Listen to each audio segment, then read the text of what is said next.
If I told you 6 weeks ago that later in the season, your New Orleans Saints would defeat the NFC South leader in back-to-back weeks and have a better than 500 record in division play, would you have called the insane asylum? They're 4-10, but this might be the most hopeful fans have been in a long time. Is it all because of one player? Has Tyler Shough changed the minds of even the doubtiest of doubters? Do the Saints have their answer at kicker? Is this the defense we can expect for the foreseeable future, or is it a mirage? We're going to let you answer all the questions this morning on another Mano E Monday, and I'm going to spend another few minutes recapping the craziest, most improbable ending to a football game I've ever seen, even though it was sad for many of my friends.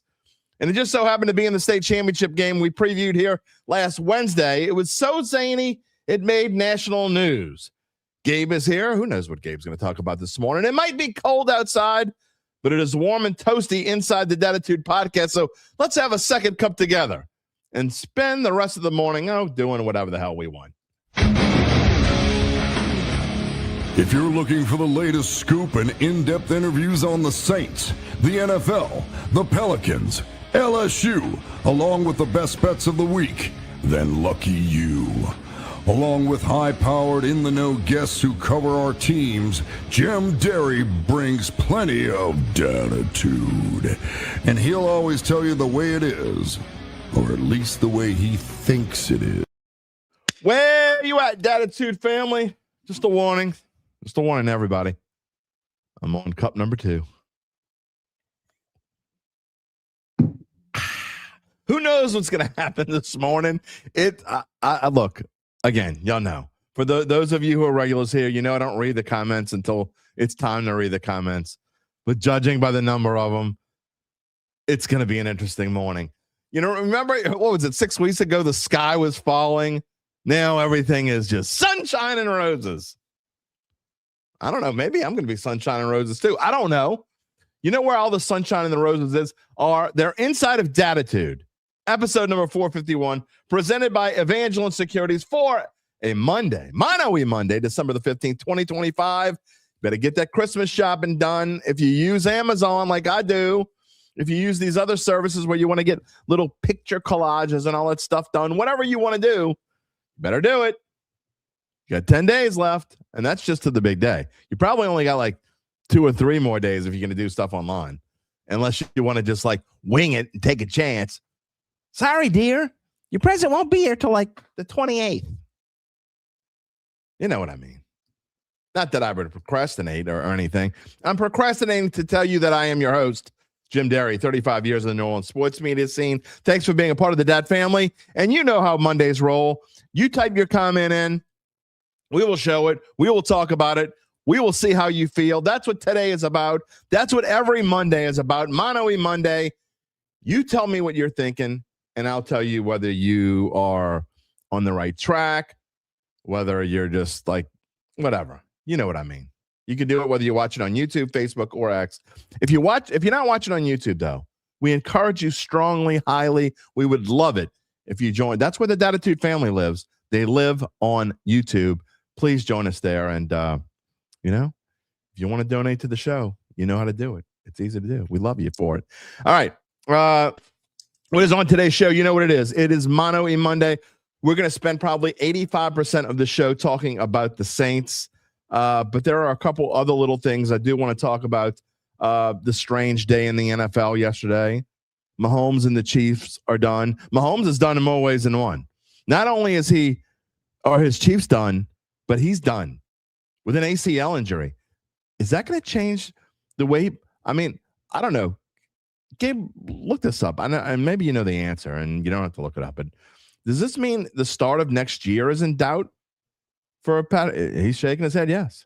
I would think that it is. It's December. ACLs usually take 9, 10, 11, sometimes 12 months to heal. Now, it seems like it's less time than before.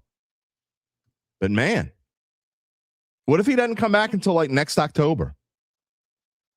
Possible. Micah Parsons, his ACL fear to have torn. What does that mean for the Packers? They were my pick to win the NFC. Do I feel differently now? I don't know. Who really stands out in the NFC besides, the Rams and Seahawks? Yeah, but the Rams have shown that they can stink up the joint at different times. The Seahawks almost lost to Old Man Rivers yesterday. Did y'all see Blake Groupie kick a 60-yard field goal? Oh, we should never get rid of him. Yes, we should have. Old Man Rivers, 18 of 27 for 120 yards. He came out and he ruined his Hall of Fame, reset his Hall of Fame clock for that. And how about, I'm not going to go into this very long today, but y'all out there that were clamoring for the Saints to draft Shedeur Sanders, you still think, oh, he had that one good week against Tennessee. What did he do against the Bears yesterday? By the way, just forget all the other numbers and that he was sacked 5 times and he threw 3 picks. And they scored 3 points against the Bears, who they're good, but they're not great. Come on, let's face it. Forget all that. He had a 30.3 rating. You know what you get if you just show up and you don't do anything? You get a 37. You got a 30.3. That's the second time this year he's now had less than you get if you just show up.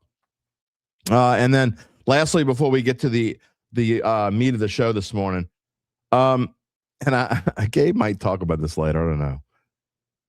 The dumbass of the week is not a commenter, although I did have a dumbass of the week email me yesterday. Dumbass of the week commenter is Diego Pavia. I mean, is anybody saying, I mean, I don't even know what to say about this dumbass. It's hard to believe, but people can actually ruin their chances in future life in the NFL by saying dumb shit. And Pavia says, F all the voters because he didn't win the Heisman. He didn't deserve to win the Heisman. All right, you get 15 seconds. Make it quick.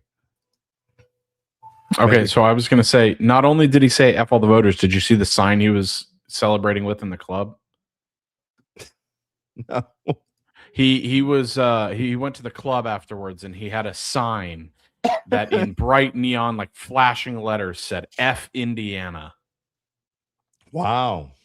You think the Loser. Colts will draft him? We'll talk about it. I don't think anyone will draft him. We'll talk about it later. Honestly. Yeah, I mean that's a good way to get yourself not drafted. All right, we'll talk about it later. Seriously, that is a good way to get yourself not drafted. It really is. Well, that's just dumb, dude. There's dumb, and then there's a different kind of dumb. All right, before we get into Saints, give me like 5 minutes, okay? And look, you know what? I'll tell you what we're gonna do. We're gonna get into. I mean, I do want to show some comments first, and I let's get to the show. Let's get to the show. Here's how we're going to get to the show this one. I got a lot of ton of comments in the queue. Before we get to the rest of the show, I want to start by telling you a little bit about my friends. I actually have friends, especially over at Evangeline Securities. They are a company that can help you decide if it's the right time to sell your family-run or privately held businesses. And just as importantly, they can figure out what that business is worth. They just said the Saints business is worth, I don't know, a whole shuckload. That's what they say. If you want to find out what your business is worth, it's time to reach out to Evangeline's founding and managing partner, Nick Braden. He'll start by scheduling a complimentary valuation from his office either on Porter Street or in Lafayette, whichever one you want. From there, you'll be well informed, begin to make the decision on if you want to proceed. What happens after that? Well, you're going to have to wait. We'll fill you in more later in the show. In the meantime, you can check them out at www.Evangeline Securities. And you know who else you should check out?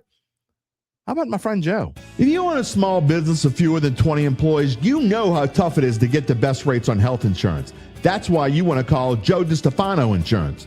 Joe and I have known each other for almost 40 years. I can tell you that he's someone that I trust. Look, health insurance shouldn't be one size fits all. And with Joe DiStefano, you get access to PPO networks and flexible plans designed to fit you, not just a cookie cutter mold. Joe's licensed, he's local, but he can help you no matter where you live and operate. From preventative care to peace of mind, we'll tailor a plan that works for your life today and tomorrow. Call Joe DiStefano at 504-234-2132 to protect what matters most. All right, let's get to it. We're going to keep the pregame chat on Dat because I'm going to, after we take some comments, I'm actually going to dive into you. I'm going to spend 5 minutes telling you about the craziest ending to maybe to any football game that I've ever seen. I've seen some crazy ones through my time covering games. I had Easton and Lakeshore in the 4A semifinals. What was that, 5 years ago? Where the final was like, I don't know, 62-51 or something like that. They had two onside kicks returned for touchdowns in the final minute of that game. I think there was the 20-something points scored in the final. This one beats it. This one made the national news.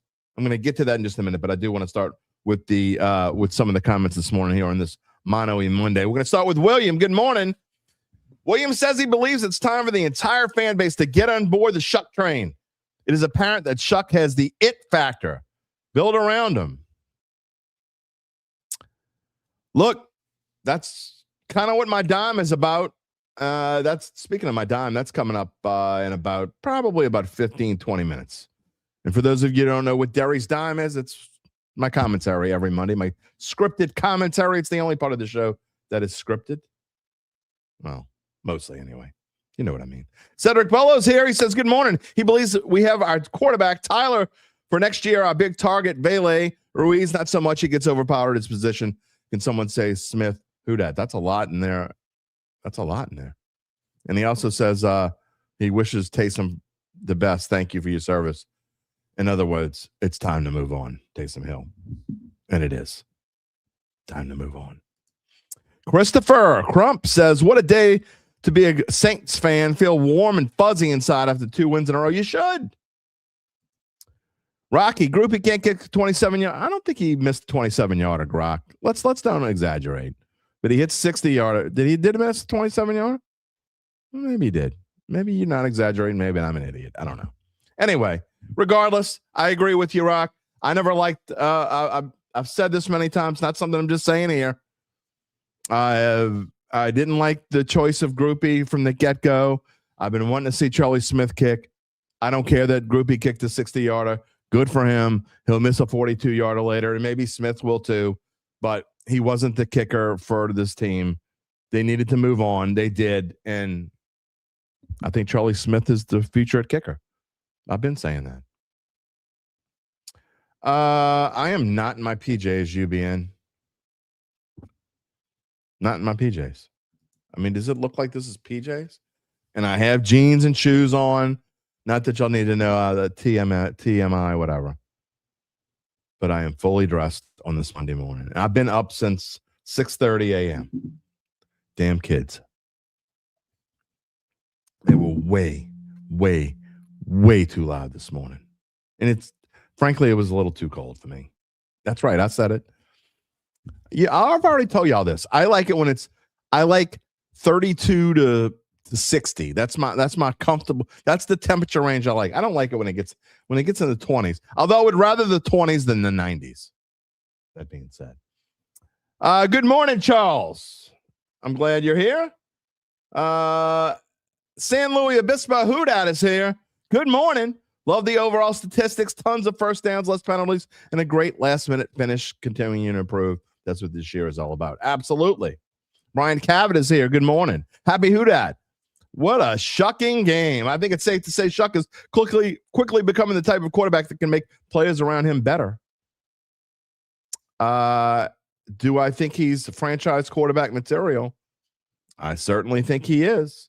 That doesn't mean that he's there yet.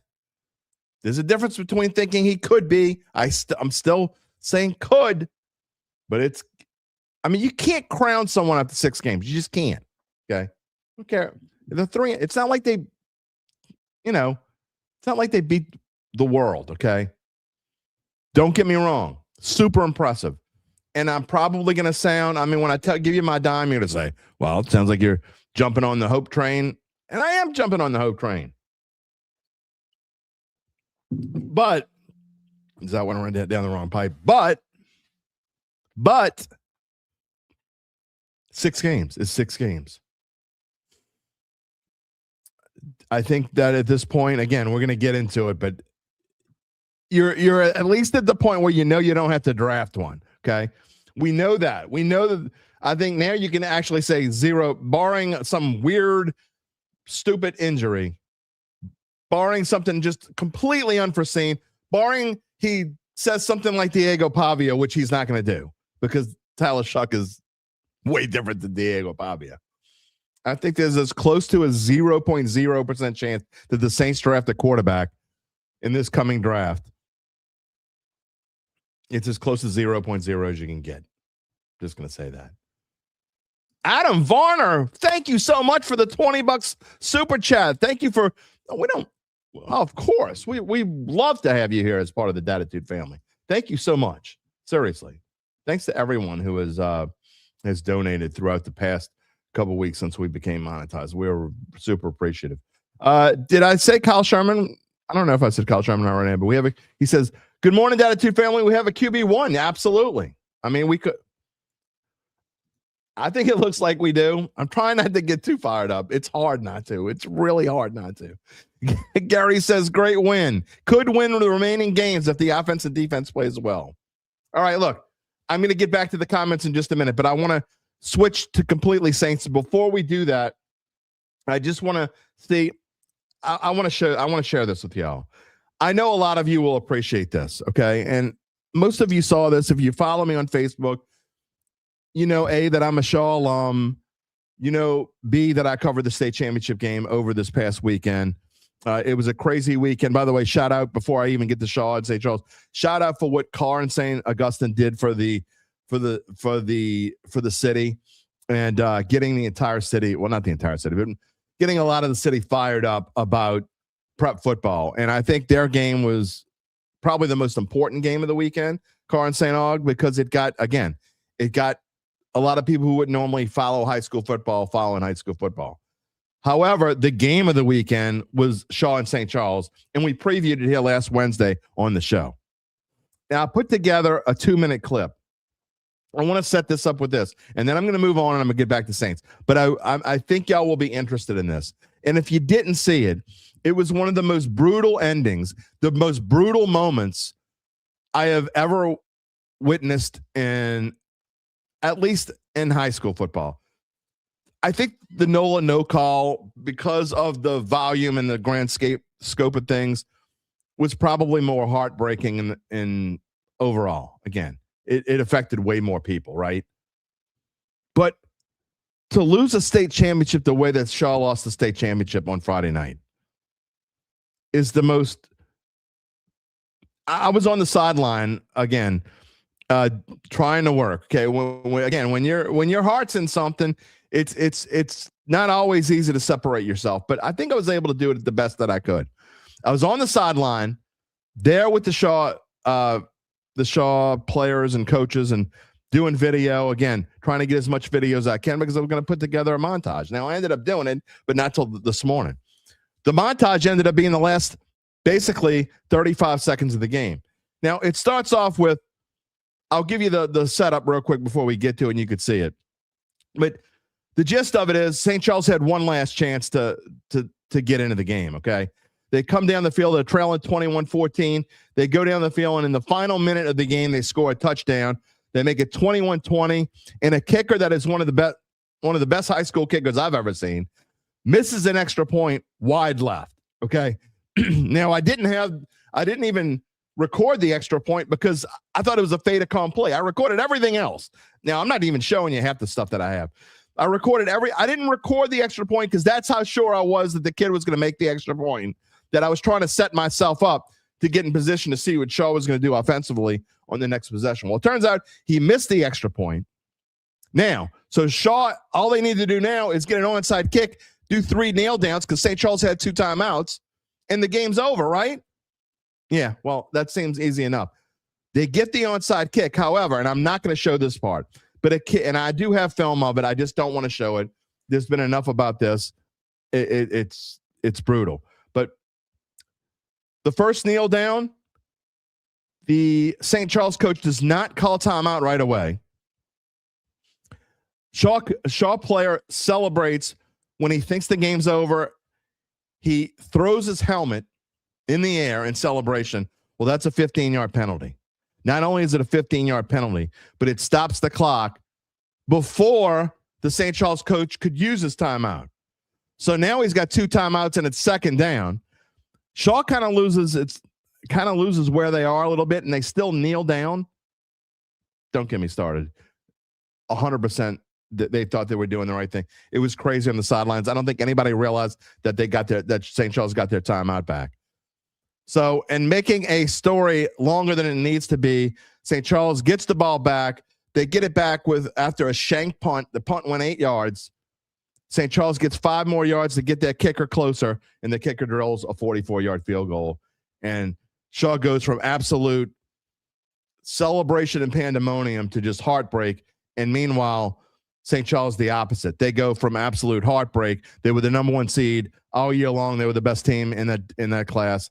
And they go from, what did McKay say back in the day? John McKay? Or was it not John McKay? Jim McKay back on ABC, Wide World of Sports. The absolute agony of defeat. Here it is. 2 minutes of highlights. I set it up, and then we're going to come back, and then we're going to get back to Saints. But I had to show it. I had to share it. I have to get it out of my system. The last 2 minutes of maybe the craziest ending I've ever seen in my entire life.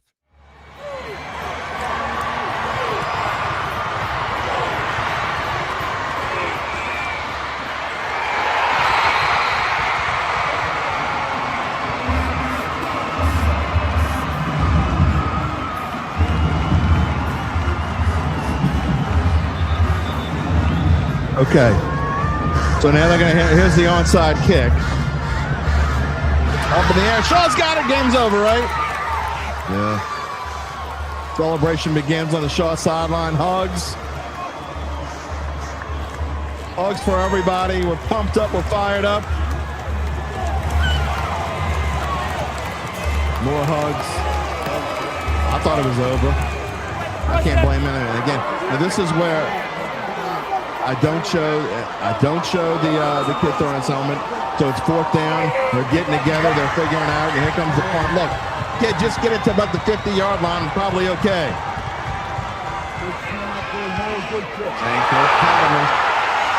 Look at the St. Charles sideline. They know. And here comes the field goal. 44 yards. Well, how long ago? This would have been good for him. Right in the net. Been good from 50 easily. 23, 21. I've got one last play. 23, 21. They got one final play. Pass across the middle and the lateral.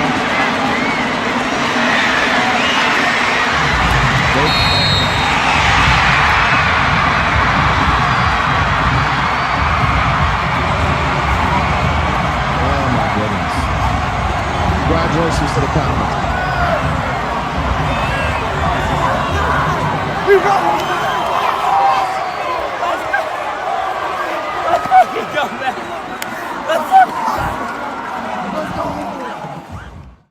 I mean, they deserved it. Whatever happened, the team didn't quit. And I could tell you that one of the key players for St. Charles was talking to him afterwards, and it was kind of off the record side. It's probably okay to say who it was, but I'm just going to say he said that, and I completely believe him. He said that before they started the kneel downs, he said, we're going to get one more shot. How can you think you're going to get one more shot? Well, they got one more shot, and they made the best of it. Just the craziest game that I've ever been a part of. I wanted to show the highlights here, and I think part of the reason why I wanted to show the highlights is because, and I didn't even show this clip, this slide.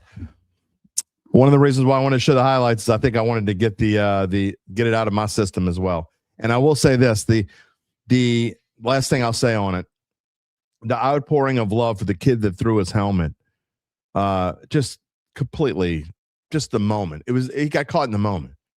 I mean, you could say whatever you want, how silly it was to do it or whatever. The outpouring of love for this kid has been fantastic. I wanted to go give him a hug, and it seems like the entire Shough community is going and giving him a hug. So there we go.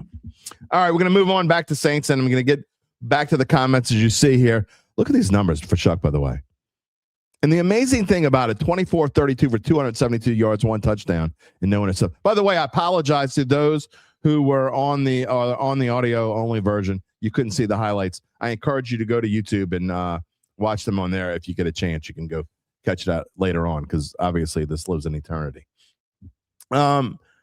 Shough, 24 of 32 for 272 yards, 1 touchdowns, no interceptions, 8 carries for 32 yards. That's the stats of the line of yesterday, but it wasn't even close to that earlier. You talking about early in the game. I mean, he had some very pedestrian numbers. I'd say at going into the second half. Now, he had the one extremely long drive, but that was as much Devin Neal helping him out there. I thought Vele was incredible before he got hurt. Olave was great late. Vele was great early. Olave was great late. It was, and Shough was, to me, was just fantastic the whole time. Let's see what else we got. Go back to the comment stream here on Mano E Monday. I'm getting to my dime in just a moment. Daryl Hayden says, good morning in the Dattitudes. Shough now.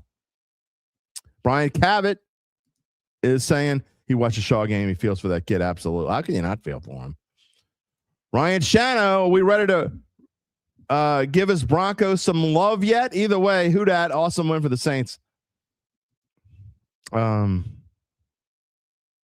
not going to diss on your Broncos, but if you think I'm going to pick them, you know what the Broncos probably going to be like, and I'm not. Look, I'll tell you I'm wrong later if I'm wrong. Remember when the Titans were the number 1 seed a few years ago? That's what this Broncos team is. They're the Titans. What is that? 3 years ago, Gabe? Something like that. 4 years ago.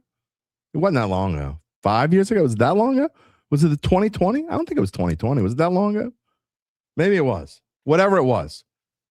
Whenever the Titans were the number 1 seed and they stunk it up, I'm not trying to pee on your parade, Ryan. That's just what I say. Just saying. You know what? For your sake, I hope. There's no one I really love in the AFC. I'm kind of rooting for the Patriots just because I think it's a great story. But I'm not a fan of the AFC anyway.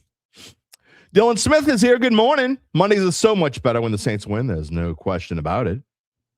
No question about it. Nola Rebel, good question. Where is the Fire Loomis crowd today? Oh, they still want to fire him. There's no doubt they still want to fire him, Nola Rebel.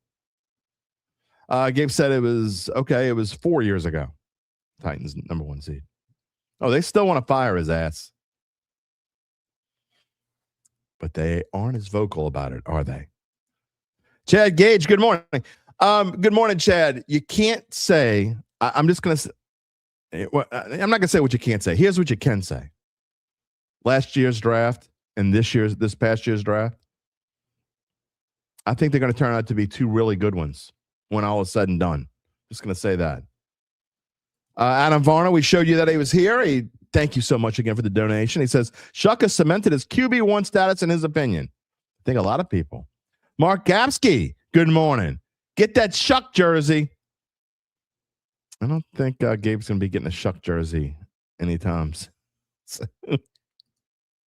Hakeem, big dog, good morning. You're right, Charles. The Pels won again. We may or may not. I have a Pels slide. I don't think I'm going to talk about it all that much, but I have a slide in the queue in case we have time later on in the show.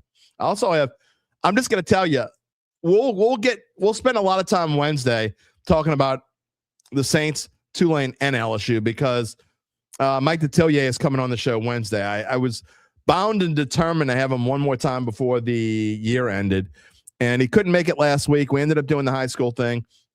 Mike Detillier will be on this show on Wednesday, and I can tell you that that would be a perfect time because to have the membership start, because I'm probably only going to take questions from Mike from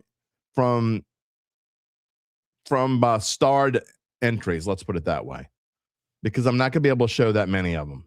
I'm just going to give you a heads up. But anyway, Mike will be here on Wednesday, and I'm looking forward to that. We got a lot to talk about. I can't wait to hear Mike's thoughts about Tyler Shough and about the future of LSU. We haven't, have we talked since Lane? No, we haven't talked since Lane Kiffin got the job. We talked right after when Kelly got fired, but I don't think I've talked to him since then. So anyway, it's coming up. Ryan Hendrickson, good morning. Quite an end to the weekend. The Saints pull out a gritty win, and the Pels 2 in a row, baby. Mark, I told you I'm not showing any more trolling comments. Mark Satanovich, I'm not going to even, this is the last time I even mention you. If you don't get real, okay, I'm not going to ban you. You can say whatever you want, but I'm not showing any more trolling comments. I don't have to unless you just want to be the dumbass of the week. And we already had the dumbass of the week. Diego Pavia won it. So I apologize ahead of time. In fact, this is for you, Diego Pavia. You win the dumbass of the week. But I'm telling you, here's your last warning, Mark. You keep saying crap I know you don't mean anyway, and I'm just going to start ignoring you. I will not mention your name again if you keep showing those comments. Let's just say that. All right, where are we at? What else are we at here? Sean's here this morning. Everybody get your shuck on. He's shucking, jiving his way into Saints fans' hearts. I like it. I might steal shuck and jiving, by the way. You may see me use that on a title slide, and if I don't give you credit later, you'll know that I meant to give you credit. Paul Laporte says, good morning. Saints football is fun again. It is. Earl's Picks. How are you this morning? Shuck is the leader this team has been needing. He's excited to see what could possibly come of it. I think you're right. I'm agreeing with too many people this morning. I'm very agreeable. It's a fun morning when the Saints win. Trish Reinhardt, good morning. That 2-minute drill when the Saints charged 95 yards for the touchdown was like a master class on how to do it. Amen. That's part of my dime. You're getting ahead of me. Definitely part of my dime here. UBN says Old Man Rivers gets 5 more years of insurance benefits through the NFL. Now, I didn't realize that. I didn't even think about that. Maybe I don't know, all them damn kids he's got. Can he put his dependents on there? If so, I get it. I get it. Hakeem says Pavi is a hell of a football player, but he definitely a hater. He just effed his whole draft stock up. I'm going to say this. I love me some John Fourcade, okay? But John Fourcade, and I don't know exactly what he said, but it wasn't anything nearly as dumb as that. John Fourcade started saying things like, he thought he was going to get drafted in the first round or something along those lines. And, he just pumped himself up, and it ended up costing him. He didn't get drafted at all. And he didn't get a chance to even play in the NFL until the strike year of 87? And let's see, that would have made him older than Chuck at the time. In 87, he would have been like 27, 28 years old. So John Fourcade just kind of pumping himself up ended up costing himself a spot in the draft, and he probably wouldn't have been drafted in the second or third round. But what Pavia did, I think Pavia is I just don't think he's going to get a real chance now. I mean, I really don't. Rocky says he totally ruined his draft. I just don't. I think it's almost. I don't think anybody's going to draft him. If they do, it'd be, first of all, he was only going to be like a 5th round pick, maybe. Maybe that. Maybe not even that. Whatever. He's not going to get anything. Now he's just done. He's going to have to hope he gets a chance to be a free agent somewhere. You just can't say that kind of crap. You just can't. Are the Rattler squirrels coming back out from hiding? I don't know. Are they?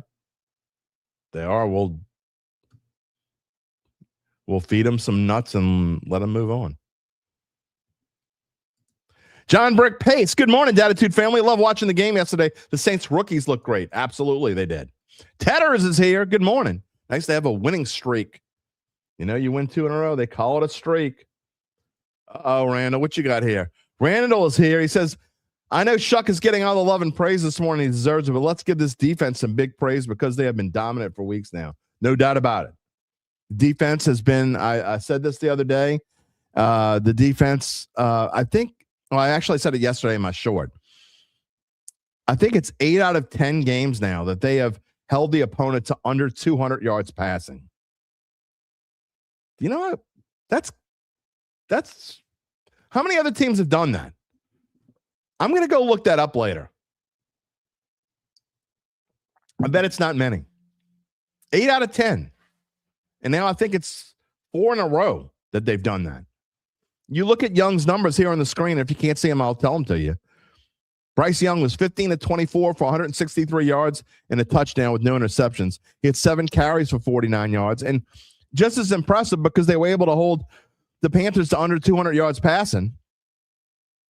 I mean, Rico Dowdle has been fantastic. Maybe one of the surprises of the year. Top 3 or 4 surprises of the year. I think that's safe to say. Chuba Hubbard, he's okay. But combined, the defense held. It wasn't a fluke what they did to Panthers the first time. So the Panthers have now scored 24 points in 2 games against the Saints this year. These Panthers, who are a half a game, they still have a realistic chance. It's more than realistic. They now have to sweep the Bucs, which I don't think they're going to do, but it's a possibility. They still have a chance to win this division. Saints held them to 24 points. The Saints are now 3-1. They have finished the year 3-1 against the top 2 teams in the NFC South. 3-1. I think that's something worth talking about. And they shut down Dowdle and Hubbard, a total of 24 carries for 78 yards and 1 touchdown. And at some point, the Panthers' running game looked really good early, and then they just kind of stunk. Now, I'm going to tell you after my dime, and again, I'm the one sitting here telling you that you never root for your team to lose, and I am not going to root for the Saints to lose. That has nothing to do with the draft pick. There's a bigger reason than draft pick to lose on purpose. Again, by no way, shape, or form, I'm not telling you I want the Saints to lose on purpose. I'm not telling you they should lose on purpose. None of that. But I'm going to tell you the big deal. What might end up being the biggest deal. Not the draft pick. I don't give a rat's ass about the draft pick. I'm going to tell you after the dime, coming up in a moment, why it could end up being a major, and I mean major difference for the Saints to keep. If the Saints went out, or if they win 2 of the last 3, if one of those 2 wins is against Atlanta, I'm going to tell you why it's a huge deal. I'd rather see them win. I hope they go 7-10. Somehow they go 7-10. If I cash that 6.5 win ticket, the one that I made out of like stupidity, when I took the over 6.5 wins, even I did predict 4.5 in August. I predicted them to be under 4.5. I predicted them to win 4 games. I'm probably going to be wrong. They're going to win at least one of the last 3. They're favorites, 4.5 point favorites, by the way. That keeps going up. The 4.5 point favorites over the Jets, which you see on the screen. But for those of you who aren't regulars, I made the dumbest bet that one could ever make.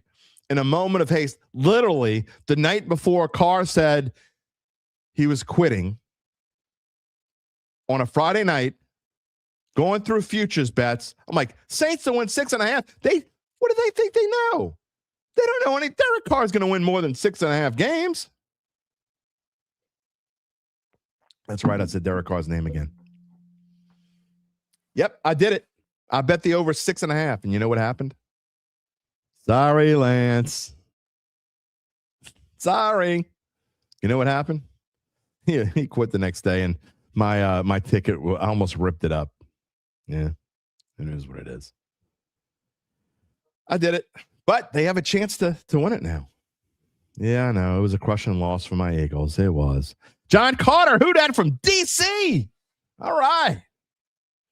Mitchell says he thinks Shough deserves to be the quarterback in 2026. I think barring something silly, there's no question he's going to be.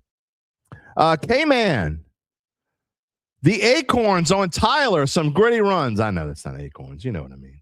Jason Benson says it's just nice watching some competent football again. No doubt about it. Good morning, Barry Ulay. Quo. Heartbreaking for Shaw. Yeah, it was heartbreaking. Quo also wants to know, can the Saints win the division next year? She thinks so. I'm going to tell you. Let's don't go too far because it's December and we haven't even gotten to the offseason yet. But this division sucks. It's bad. I mean, do you see it getting a lot better next year? I don't know. Who's going to be Atlanta's coach? Tell me who Atlanta's coach is going to be, and I'll tell you maybe. Because It ain't going to be Raheem Morris. Who are they going to? Are they going to get another crappy coach? I don't know. They're Atlanta, probably. Is Tampa Bay going to be any better next year? I don't know. Just saying. Too early to answer that, but you can't say it's out of the realm of possibility. Good morning, Neff. Bo Foreman. I love how this team doesn't quit, and he feels that's a big reflection on who the coach is. I agree. I think the coach has done an excellent job the past few weeks. I definitely think he's taken the next step and kind of shaken off a really rough start. Lance wants to know what happened with our Eagles. Did the ref really call that? Were the refs the bad all game? Let's get this out of the way. Shaw did not lose because of the refs. The last, I don't think they were good. I think their ball placement was absolutely incredibly horrendous. Yes, I said that live in the air. But the calls they made in the final 35 seconds, and I know there's all kinds of things going around. Excuse me. And all these, the picture of the rules, they called it correctly.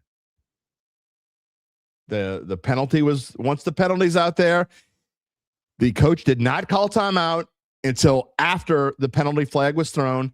He gets the timeout back. Just saying. It's the right call. We are international, my friends. Zealous Ideal Coach says, good evening from Austria. Man, you think it's cold here. I'm guessing it's colder in Austria, especially because they use that Celsius stuff. I ain't talking about the drink. And I know in Celsius, like here this morning, it was like -3 Celsius. I don't know. Joe D's here. Good morning. In the past years, the Saints have folded their tents. These guys are playing hard for each other and the coaching staff. The fans that were at the Dome certainly appreciated. No doubt that this team is playing hard. That's more on that coming up. Greg Raging Cajun says, who dat, baby? There's no doubt that this team is playing their keisters off. They were just playing their keisters off, their tails off. Zealous wants to know, by the way, did I see the post-game locker room speech? If I saw that, you'd think we have clinched the division. I did see it, and I actually meant to cut it out, but I kind of ran out of time. I don't have any clips this morning besides the Shaw clip that I showed you. And I did see it, and it's worth going to find. The Saints have a clip of it. You can go find it on YouTube. You can find it on Facebook. You can find it everywhere.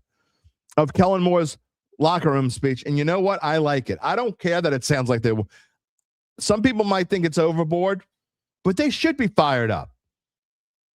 They're playing. This is how you change going into next year. And I know people say, well, there's still idiots out there, by the way, who think this team should be losing on purpose. But this is why winning is important when you might think it doesn't matter. Here's why it does matter. Okay. Excuse me. I'm verklempt. I should have brought water in here with me. But the reason why it matters is for a team that hasn't had a whole lot of hope lately, you need to give yourself as much momentum going into next year, in my opinion, as you possibly can. And I think this is the way to do it. You keep winning football games. I don't think they're going to win 7 games. I still don't. I mean, I'd be shocked if they won. If they won 7 games, it means they won their last 5 games, and I would be shocked. Is it impossible? Of course it's not impossible. There's no way you could say 0.0 about that. Although, if you would have asked me even 2 weeks ago, I probably would have told you it was 0.0. But I don't think you could say that now. In fact, let's put it up on the screen. Their schedule the last 3 weeks, if you don't know it. The Jets, in the home finale next week. Then you go to Tennessee and you go to Atlanta to finish out the season. Those teams aren't playing for anything. And frankly, the Saints are better than the Jets and Titans. They're not better than Atlanta, okay? That doesn't mean they're not going to beat Atlanta, but they're not better than Atlanta right now, in my opinion. But you can't say that they can't win all 3 of those games. And I know a lot of you probably think they are going to win. It's a lot harder to win them than you think it is. But you look at that schedule, and you look at that green if there is the bottom, and you got hope that they can. I bet someone before the season, and for a while when they were 1-8, it looked like I was making fun of this dude. I bet someone I play poker with tonight is my poker night, and I'm sure he'll be giving me grief. I haven't been to poker in a couple of weeks because I've been busy, but I'm going tonight. And I'm sure he's going to give me grief. The last time I went to poker, the Saints were 2-10. So I'm sure he's going to give me grief. But the bet that we made before the season was 6 wins. I bet him that the Saints wouldn't have 6 wins. And so basically, if they win 6, it's a push.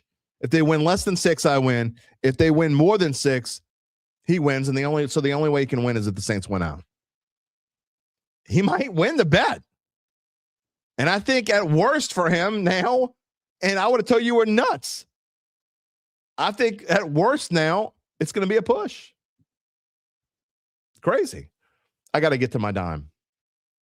In fact, I'm going to do it right now. Because I want to. And for those of you who are new to the show and haven't watched enough to know what Derry's dime is, it's my weekly commentary. I try to put on my best Jim Henderson and Jeff Duncan imitation and have my scripted part as if I were writing a column for my former employer, the Times-Picayune. And I get my thoughts out on paper. And of course, you know what my thoughts are here. Or at least you know the subject of my thoughts as we get in the dime here. There you go, Gabe. Timestamp 4655.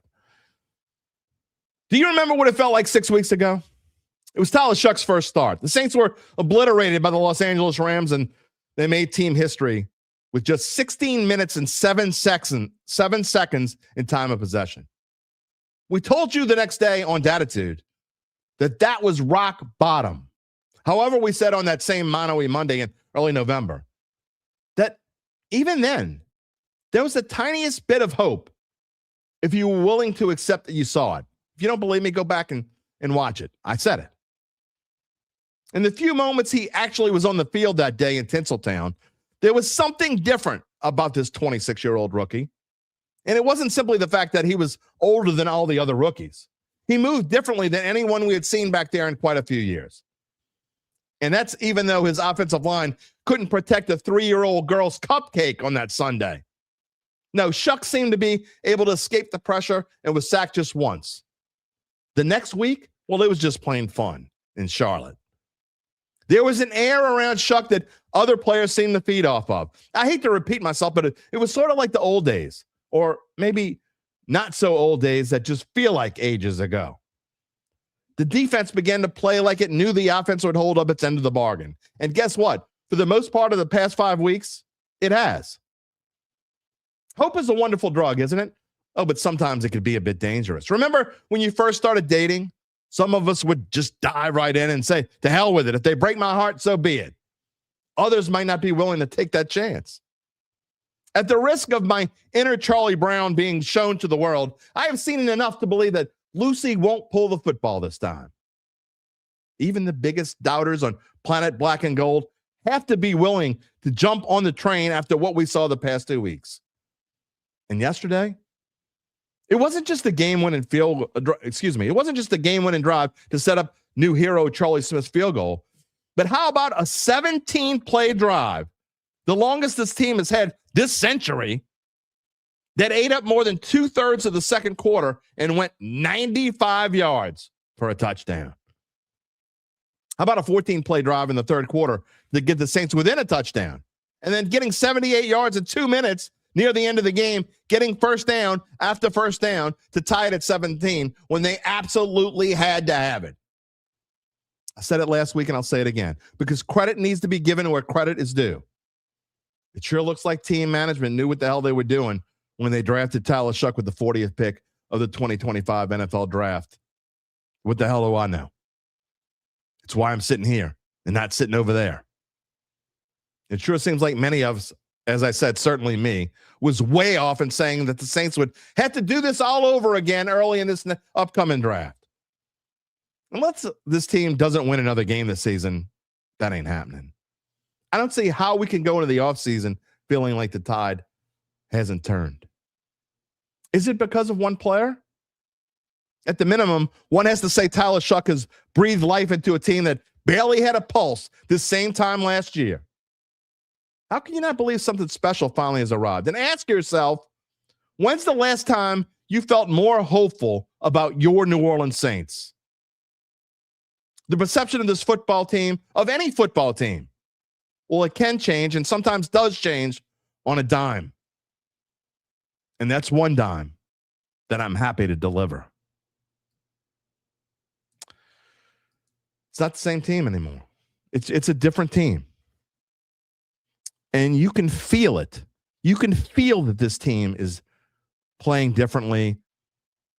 I mean, they're not just playing better because all of a sudden they got better. I mean, they have a tied together by silly string offensive line. And of course, the offensive line stinks. Look who's on it.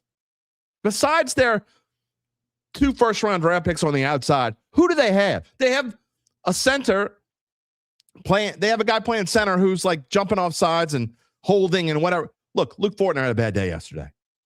Overall, he's been okay, but he had a bad day yesterday. They have 2 guards who just don't deserve to be guards in the NFL. And half the time they need backups there. Cesar Ruiz got hurt yesterday. Maybe the Saints were better off when he got hurt. I don't know.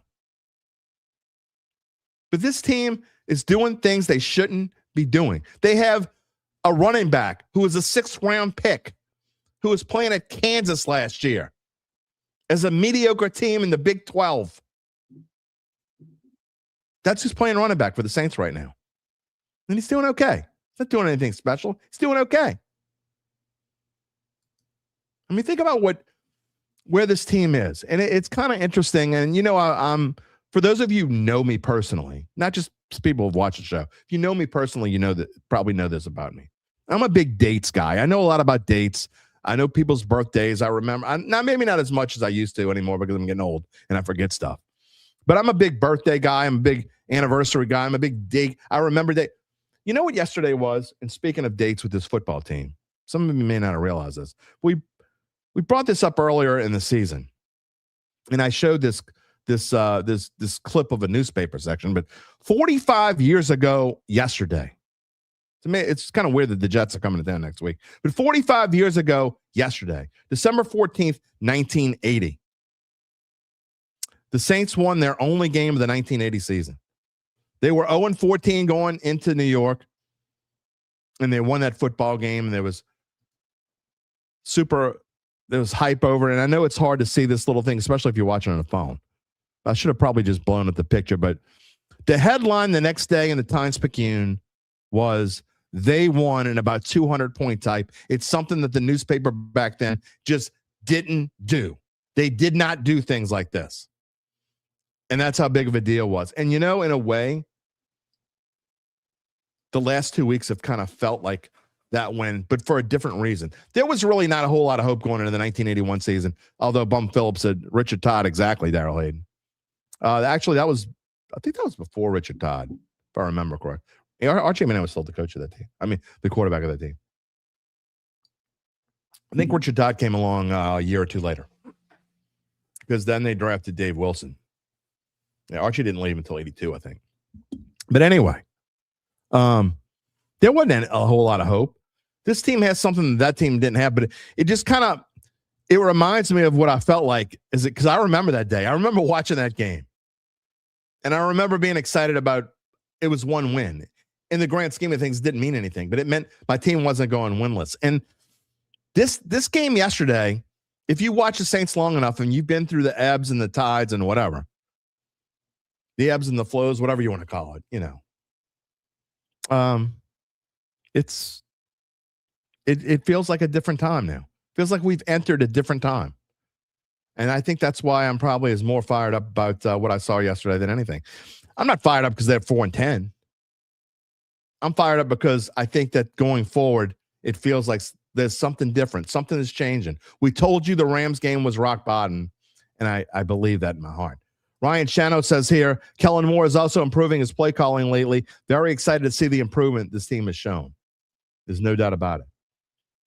Richard Todd was the Jets quarterback in 1980. You're right. That absolutely right, Gabe. Paul Haley says we've hit the point in Major League where the fans are saying, these guys ain't so bleeping bad. I said that in the short yesterday, but I had to figure out a way without saying the bleep. You can't cuss on. I found that out.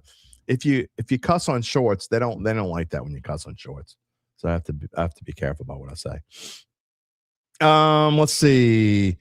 Larry Bro says, "Good morning. He's off the Fire Loomis train." Wow. This might be one of the comments. Larry, wow. He's off the Fire Loomis train for now, but with stops at Jersey and Nashville, can always jump back on. Snooped out.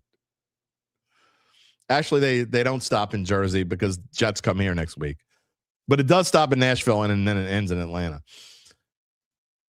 I don't think he's going anywhere, whether you jump back on the train or not.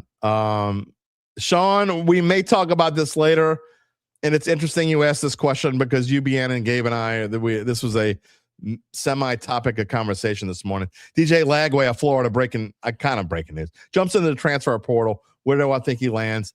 Anywhere but LSU, I hope. That may come up later in the week. It may come up today. Who knows? But I am not a fan of DJ Lagway at all.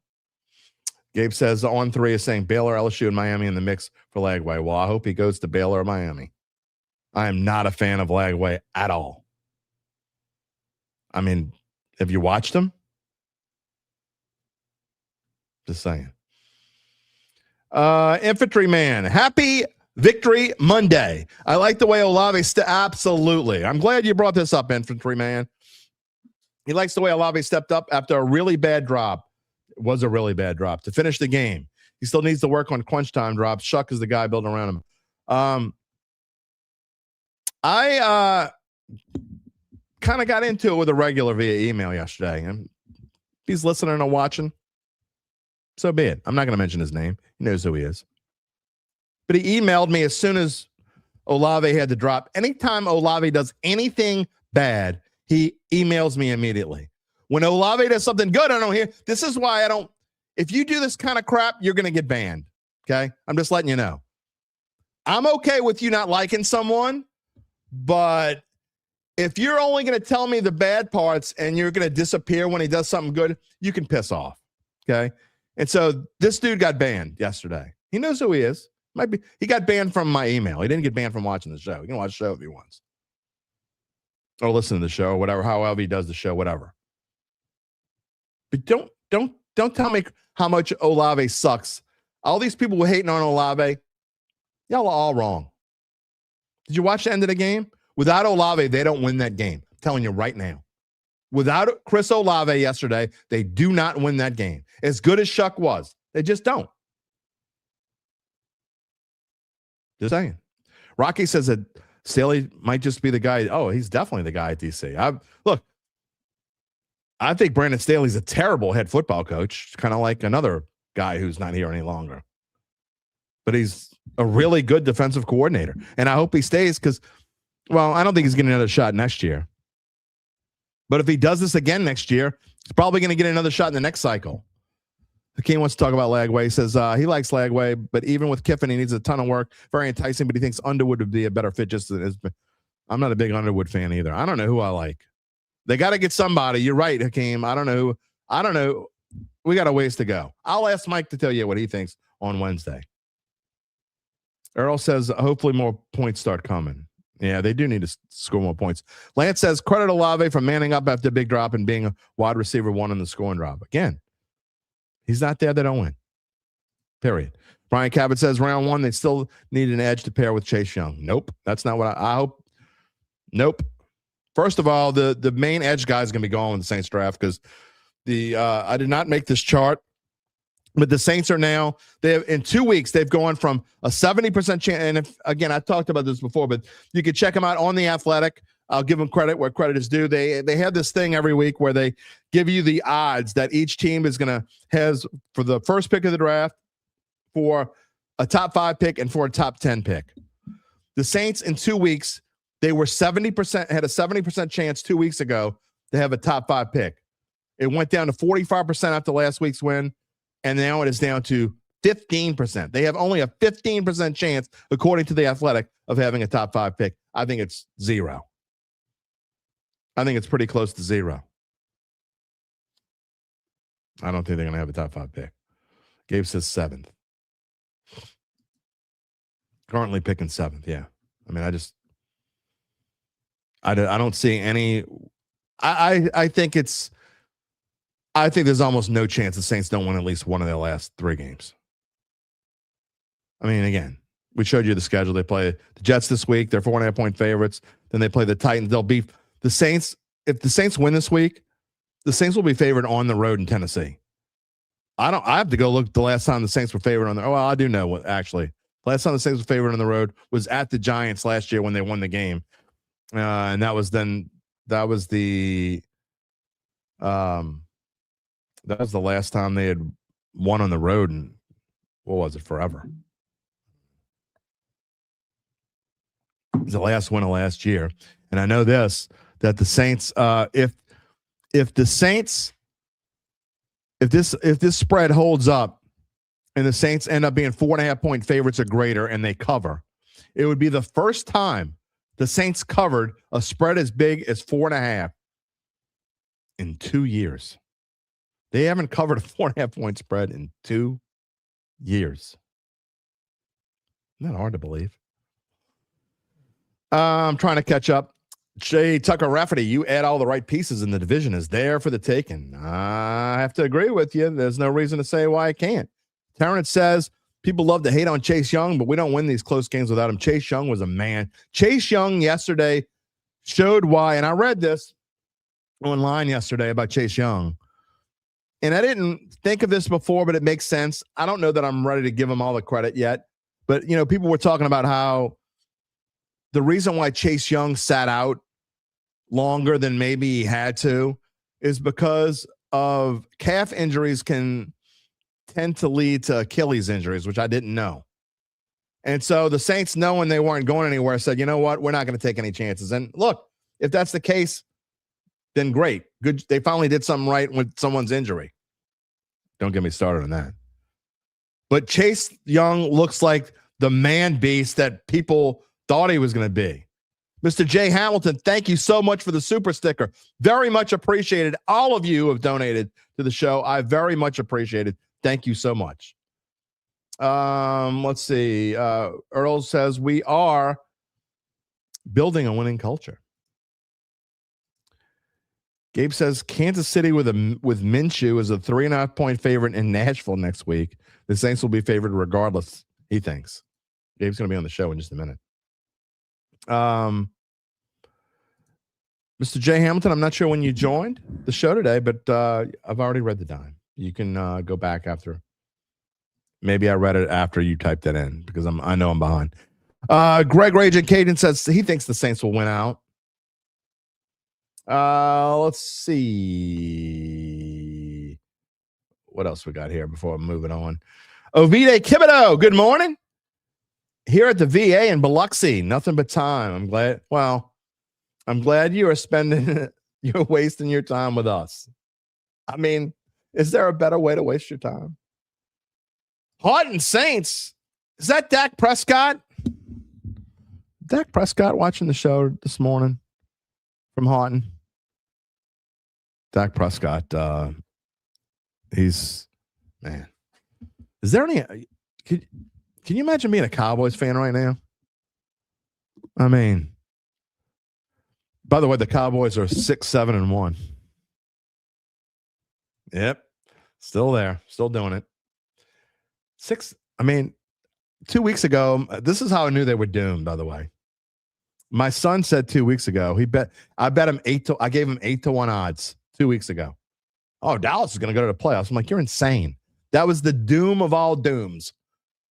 They haven't won since. Just saying, he owes me $10. You better believe I'm going to collect on that $10. Ovidia also says, think about this next year when the starters come back and they'll be rolling. Second and third stringers getting all this experience. Can't wait. That's true, man. Moving on, trying to catch up. Kyle Sherman says Stabler was before Todd. Was Stabler before Richard Todd? Yeah, maybe he was. I don't know. I remember a lot. Look, that's why we're going to have a segment in the off season. My friend Jim Rapier, my fantastic color analyst, and we've been friends for 25 years, but he's been on the show before. He knows the more He has more useless knowledge in his head about Saints trivia. You think I know a lot about Saints past? This dude knows. I mean, he could tell you who won the 4th game of the 1974 season if you give him like a minute and a half. He'll tell you. But he is going to come on during the season. He's a teacher, so he can't come on during the year. But when the season's over, when we get to the summer, when we get to either off weeks or spring break or whatever, and then we get to the summer, we're going to have a segment with him. We're going to have some kind of like weird trivia segment. Gabe says Stabler was before Todd. Yeah, that makes sense now.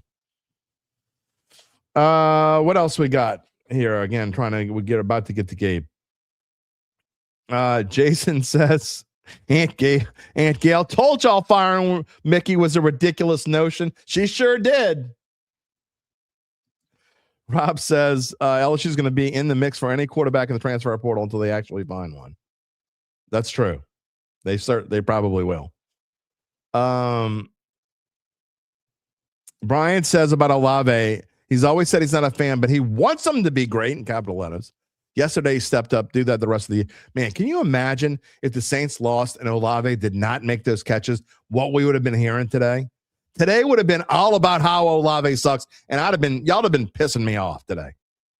Today would have been me being super pissy, not just because the Saints lost, but because y'all wouldn't shut the hell up about Olave. That's what today would have been had they not come back and him made all those plays and then, whatever. Lance, talking about Jeremiah Love's got to have the run game to balance out the offense. Time to start the AK. There's no transition with AK. I'm sorry. And Miller can't stay healthy. That's true. Neal's a great role player. I don't disagree with any of that, except AK not transition. I think I've said this, 3 weeks ago now, Gabe? But you can tell me whenever I said and Zach said I was wrong. I said it 3 weeks ago. I think you've seen Alvin Kamara play his last down the New Orleans Saints. And I think even more so now. There is literally no reason. I know y'all love Alvin Kamara, and I know there are much fewer people hanging on now today than there were even 5, 6, 7, 8 weeks ago. I did not mean to do 6, 7 there, by the way. But AK's got to go.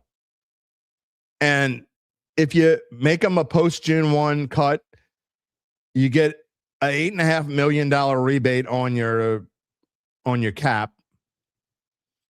Now it'll hit you $8.5 million the year after because you'll have to split up the money that you owe him or whatever, or what he's going to affect the cap. But there's no reason to keep him. He's just at 31 years. He shouldn't have been a part of the future now. I mean, I hate to say it. I love AK. What he's done for this team is no question. He is either the number 1 running back in Saints history or the number 2 running back in Saints history. There's no ifs, ands, or buts. It's either Alvin Kamara, Deuce McAllister, or Deuce McAllister, Alvin Kamara. Whatever order you want to put him in, I'm fine with either one. But he's done. And it's not just the money, but you're wasting the chance to develop someone else. Because look, realistically, can the Saints win the division next year? Sure. Yesterday I said in the short, and if you missed my short, go back and watch it. Think about this time, the same week last year, December the 15th, 2024, the New England Patriots and the Jacksonville Jaguars were both, or each, however, and it's grammatically correct to say each, they were each 3-10. The Patriots were 3-10. The Jaguars were 3-10. Today, the Patriots are 11-3 and winning the AFC East, and I don't care what happened yesterday. They're probably still going to win the AFC East. And the Jaguars are 10-4 and most likely going to win the AFC South. In 1 year, things can change. There's no question that things can change.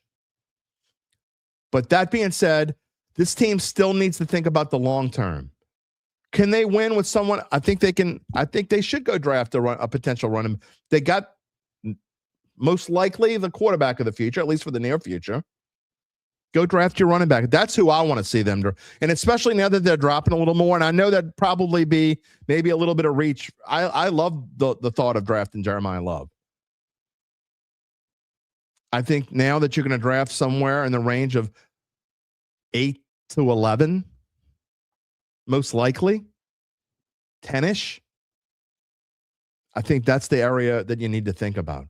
Unless you want to trade down and address your issues at guard. But guards, you can do that in free agency. And I also think it's like Zach said the other day, and I do agree with him on this, that you can get a guard probably in the second. You can get a really good guard in the second round. That's what I would go. I would go at this point right now, I may change my mind when we get to our live draft show. And yes, we are going to have a live draft show. Spoiler alert. But I think the Saints should go running back, guard as of right now. This team doesn't need an edge rusher. I mean, I think they're fine where they are right now. Cam's probably not going to be here. Cam will be here if he wants to be here. If he wants to play one more year, they're probably going to let him come back because he's had, I got to be honest, of all the surprises of this team this year, in the top 4 for sure, is the fact that Cam Jordan was as effective as he was. Cam Jordan has been so much better than I expected. He was so much better this year than he was last year. I thought he was donezo. And I don't know if it's because they figured out how to use him the right percentage of time or whatever, but man, Cam Jordan, if he wants to come back, he's going to come back. Cam says Fortner and Fuaga both hurt the offense. The whole offensive line stunk. My friend Brian Mock is here. What's up? Looks good for the future. Kellen Moore getting to work with the game plan. Chuck the rest of the season. Training camp. I think we could be good and definitely have a chance to win the division. Defense is pretty good. Nobody should be talking bad about Olave. He's the real deal. Yeah, Charles, we talked about that earlier. Micah Parsons, I guess it's official now that he tore his ACL. I think we're pretty much sure of that. Hakeem wants to know what's the injury news on Vele and Neal. I think we won't know anything for sure until Wednesday, Hakeem, but I will say this. Both of them were strutting around the locker room yesterday in some videos that I saw. They don't look to be too bad off. We'll see going forward. But at the same, boy, especially with Neal. Now, they did okay the last part of the game without Neal, but they kind of need him. Apathy says, the best part of being on TikTok is watching all the fans crash out. There's gold. It's gold watching Tampa and Carolina fans crash out hardcore, man. I mean, it is so hard to believe. I mean, I'm going to say this again. I've said this like 8 times in the past 5 days. But the Saints beating, I mean, we said there was a chance, and now they've done it. The Saints beating the NFC South leader in back-to-back weeks. I mean, who'd have thought? This is a good question, Mark. Mark Gapsky wants to know the Saints giving up on Nick Saldiveri. I know he's hurt, but will he be on the team next year? I don't know the answer to that. That's a good question. And look, I'll say this. I don't think Saldiveri would be any worse than what we've seen this year at guard, because the Saints, this has been the worst guard play I've seen on this team forever. Like, I miss Andrus Peat. I wish Andrus Peat was back. You know? Zealous said from Austria, by the way, if we can repeat the draft class in 2 years and have a stud team and tons of cap space down the road for Olave and company. Yep. Look, the cap situation gets much better next year. And the year after that, they're actually in pretty good shape. Hakeem said Saldiveri got released before training camp ended. Yeah, but he's still hanging around. He is hurt. He could come back if he wanted to. So he could be a part of this team going forward. Yeah, Terrence, AK's done. Mr. J. Hamilton retire AK's number. Charles says AK will play the last game, then he's done. I don't think. Maybe. But maybe. Mitch Bergeron says, good morning to us. If anyone bet the Saints would win more than 4 games this year, that bet is looking smart now. Yeah, you're looking good if you bet the over on that one. Apathy, I can't disagree. If Tampa would have had an offensive head coach, they'd be running away with the division right now. I don't think they need an offensive head coach. I just think they need an offensive coordinator that's good. I mean, since they lost Dave Canales, I think it's been a big deal. Now, Mike Evans has been hurt most of the season, but he was back this week, and they looked a lot better. But they got that 2-touchdown lead, and then they do what mediocre teams do sometimes, and they kind of rest on their laurels. John Carter, AK is still the best running back on this team. No, he's not.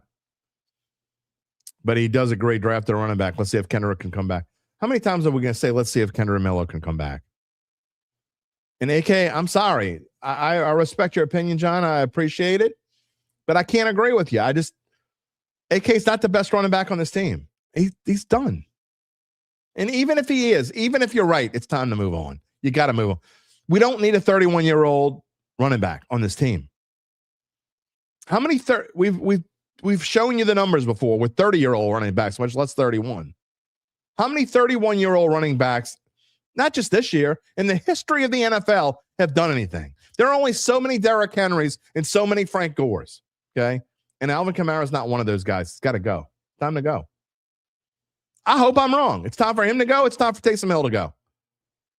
Taysom Hill is wasting a roster spot for someone that they need there. At this point, I guess it doesn't matter. Let him stay the rest of the year. But this has got to be the end for Taysom. And I don't know. I'll look it up. I don't know what they get by getting rid of Taysom Hill. But they got to figure it out. Those are two things that got to go. K-Man says Jeremiah Love is the best offensive player in the draft. Fix O-line and free agency. Now, see, K-Man, I'm not even necessarily disagreeing with you, but I'm going to say this to all you people who, I don't want to draft O-line because it ain't sexy. It sucks. It's not fun. I get O-line's not fun. But if they don't draft a running back, if he's gone or whatever, if it doesn't work out, I'm all for the Saints trading down and getting themselves a guard in the first round. I know you don't want that. It's the change of drafted offensive lineman. Yeah, and they got two good ones at tackle. I wouldn't mind them seeing, honestly, I think another potential, y'all not going to like this, or most of y'all won't, but I could tell you another possibility is that the Saints draft a tackle and move either Fuaga or Banks to guard. That is a possibility. And it probably wouldn't bother me that much if they did that. I mean, there's no question they got to do something. Okay. Maybe it's going to, they need two guards first off. So I just don't think you need two guards. Getting one in free agency is great. First of all, I could tell you this, that on a year by year basis, there aren't a whole lot of good guards available in free agency. It just doesn't happen. You know why there aren't good guards in free agency? Because teams don't let good guards go. They don't let good offensive linemen go, hardly ever. They just pay them what they need to pay them. So there's not going to be that many in the first place. So you're certainly not going to get two. And this team, absolutely 100%, no question, needs two good guards. They don't have any. Sean wants to know who I think will be Kansas City's quarterback for 2026. I think it's going to be Patrick Mahomes. I mean, UBN says Mahomes will be back. There's no guarantee. Look, I don't care. I know I had a text earlier. ACLs are 7 to 8 month injuries. Sometimes they're longer. It just depends.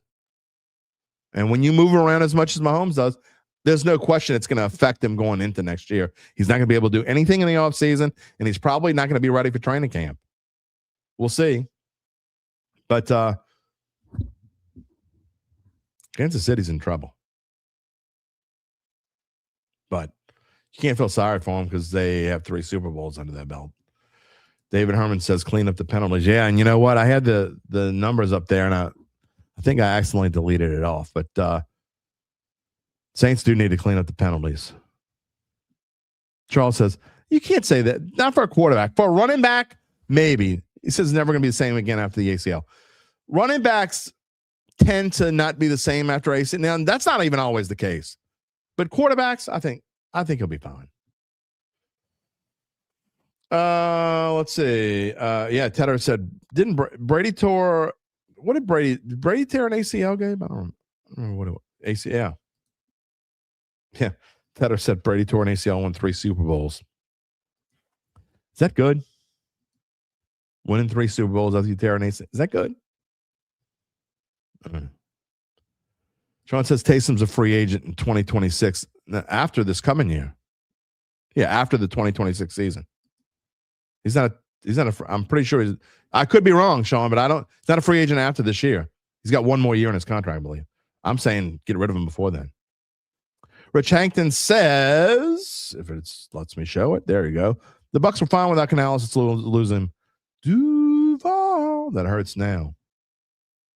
Okay. I hear you. Fair enough.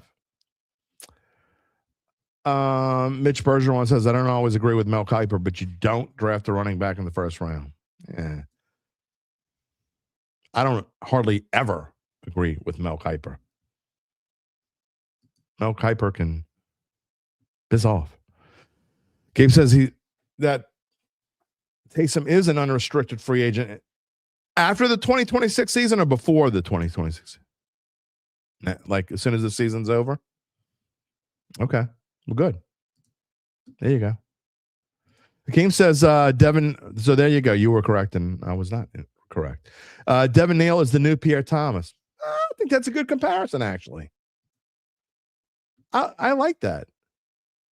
Oh, wait, you say both those contract years are void. Just tell me when you come on in a minute. You're like 2 minutes away from coming on. Black Preacher Man, salute. Oh, you're back. It's been a minute. Shuck's starting to find his footing. His record is a start. I know, 500. It's hard to believe. 500. You being, come on, man.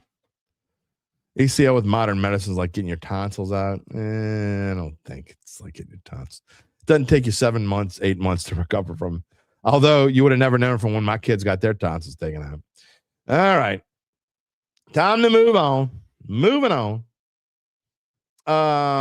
Let's bring in Gabe here and get his thoughts. Again, Saints 4.5-point favorites over the New York Jets.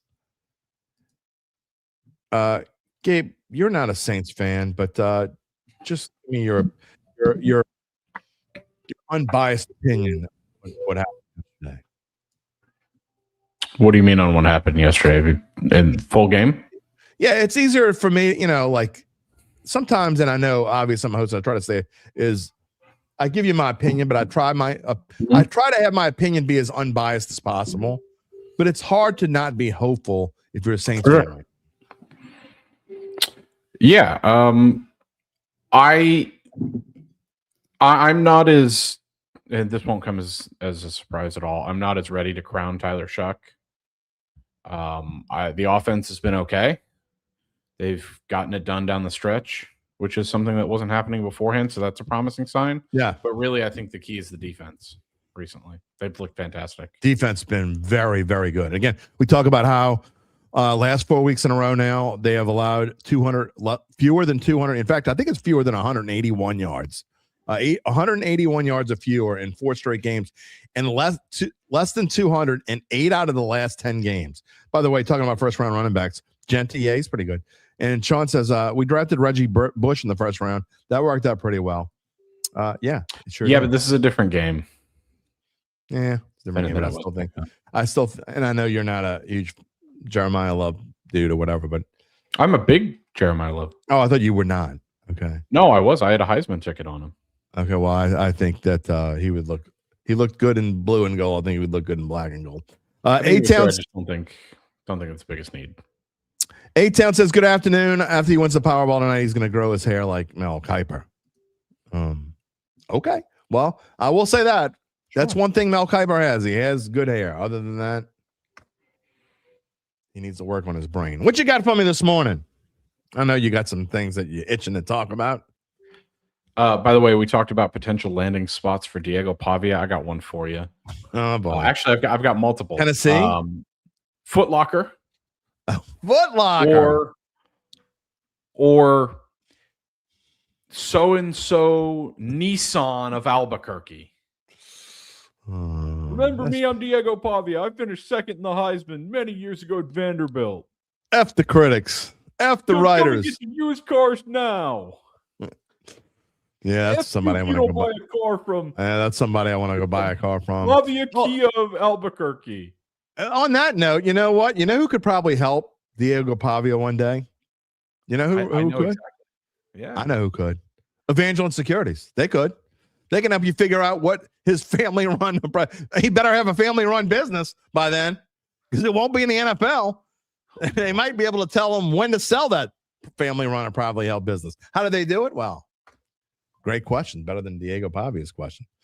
After their complimentary valuation of your company, if you decide to proceed, native New Orleanian Nick Braden and the folks at Evangeline, they'll begin an extensive auction process from among established private equity funds. Say that 10 times fast. From around the world. They'll maximize the return for the founder and his or her family. Evangeline Securities, they're the top producer on their platform. There are very few companies like them in this area. None. And I mean none with their dedication and success. They are fully licensed, and they're ready to serve you. So get in touch with Nick about what's really important. And it's not about what Diego Pavia thinks. That's for damn sure. What's really important, Gabe Henderson? The rest of your life. You damn Skippy. You can find them at www.evangelinesecurities.com. He said, UBN says he doesn't think his family-run business is legal. Well, his family, specifically his brothers, do have a track record of getting arrested over the last couple of months. So Apathy says Pavia can make some bowls at Chipotle with Ruiz, with Cesar Ruiz making the guac. Wow. Man. Rich wants to know, Gabe, have you ever seen Tyler Shough play for an extended period of time? Not the highlights. Giving the defense credit for what he's doing on his side of the ball is interesting. He hasn't scored. The offense hasn't scored more than 24 points since he's been the starting quarterback. Let's not get it twisted here. He's not some revelation on offense. They're not lighting the world ablaze. Go look at what the defense has done. I'm not giving the defense credit for what he's done. I'm giving the defense credit for the team's success down the stretch. Okay. Tom says he seems to remember Jim Finks' propensity for drafting big men early. Need some durable big men ASAP. GTB says, hey, guys, great show. Thank you, GTB. Thank you. We thank you for being a part of the Dat family today. All right. I mean, we could sit here and joke about Diego Pavia all night long. I've been doing it all year. All day long. I mean, it's way more funny than 6'7", but he's so on the. Oh, speaking of 6'7", I'm glad you said that.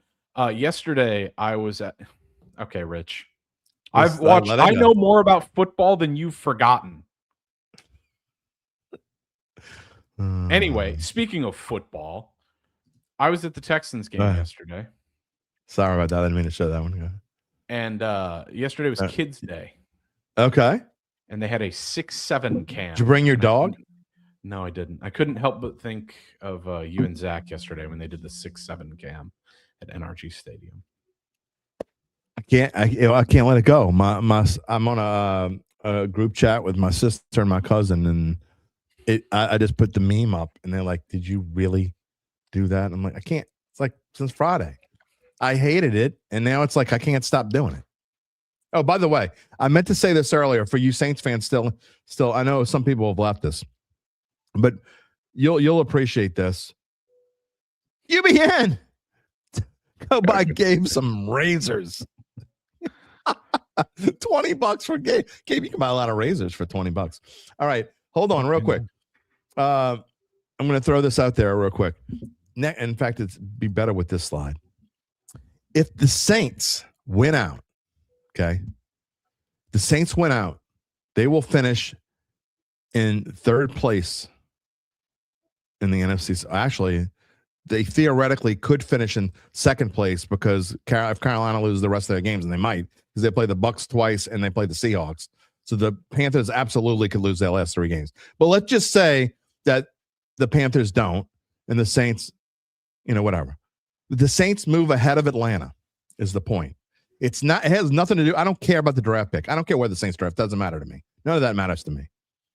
But here's the difference between the Saints finishing third and the Saints finishing fourth as far as the schedule goes next year. You know what it is? Yeah, it's a harder schedule. If the Saints finish fourth, now they're all the NFC South plays all the same teams except for 3 teams. Okay, here are the 3 teams that the Saints would play different from everybody else in the division. If they finish fourth, they'll play Washington. They'll play, either Washington. No, actually, I take it back.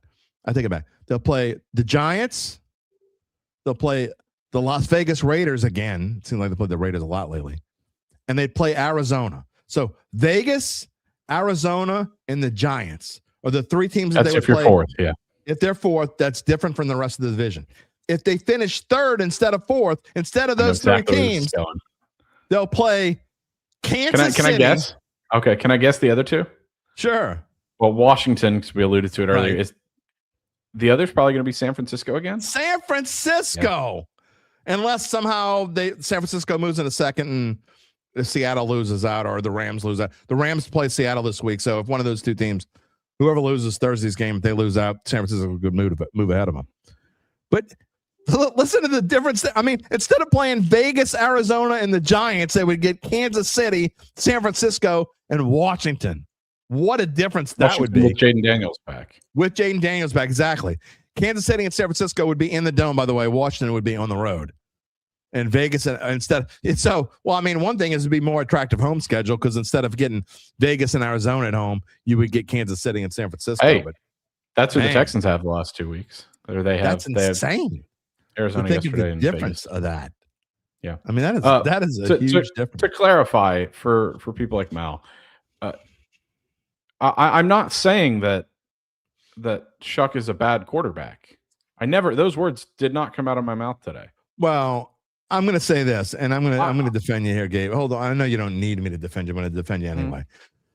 I think what happens on this show and happens pretty much everywhere is when fans are watching or listening to anything, they automatically are going to jump to the goal. I mean, Shough's the golden boy right now. He could do no wrong. Yeah, he just is. So to have anyone from the outside, and they could read this on social media, they're going to jump into arguments on social media. I think you're not on the train, you're not on the bandwagon. You're saying, yeah, he did a good job, but let's hold off and wait, which is kind of what most people should do anyway. And you're not like running with the football. And people, when you don't run with the football, they just Jason, he's looked good. But Jason says Shough is making everyone around him look better, and that's a good. I think that's what everybody loves. They're going from suck to a little less suck. Let's get some playmakers around him, and the points will come. And I actually agree with that. I agree with that too. That's a good thing. So I'm just not going to call him Tom Brady or the best quarterback in the NFC South right now. So I think he's got a good. Earl, thank you so much for the super sticker. We really appreciate it. And everyone that's donated here. I think that somebody asked this question: is he the best quarterback in the NFC South? No. I mean, to say close. That he's, I don't know that it's not even close because Baker Mayfield runs circles around him. Yeah, Baker's hurt. Okay, well, we can make excuses for people all day long, but Shough looked better than Baker last week. So again, Baker's looked better for years. I'm not saying he's better than Baker Mayfield. Okay, I'm saying is I think he certainly played better than Bryce Young, and now this is 2 games now. And whoever you want to crown at quarterback for the Falcons, whoever their quarterback du jour is, he could be. So Baker is the question. Is he better than him? I don't know. But he's not. Okay, you say he's not. I get it. You don't think he is. I understand that. Okay. It's not a think. He's not. He's not better than Baker Mayfield. That's an opinion, okay? That's an opinion. I mean, I'm not saying he is, but I'm not saying he's not either. Apathy. He's earned himself the 2026 season as a starter, and that's the bare minimum. All right, moving on. By the way, Earl Shough's Dollar Shave Club. I think if you really want to have a discussion on Shough, where he stands in the NFC South, I think let's have a conversation about second. I think he's the second best quarterback in the NFC South right now. Okay. All right. He's just not better than Baker Mayfield. You're not pissing on my parade today. No, I'm not trying to. I know you're not trying to. You don't ever. I don't think you ever really try to piss on my parade. Have you? I mean, no, maybe. I don't think. You're not that kind of guy. I don't think you're that kind. You only press buttons when you like somebody pisses you off, and like then you're gonna if you feel you can get them back or whatever. Although Sean is right though, doesn't take much to be the best quarterback in the NFC. No, it's not.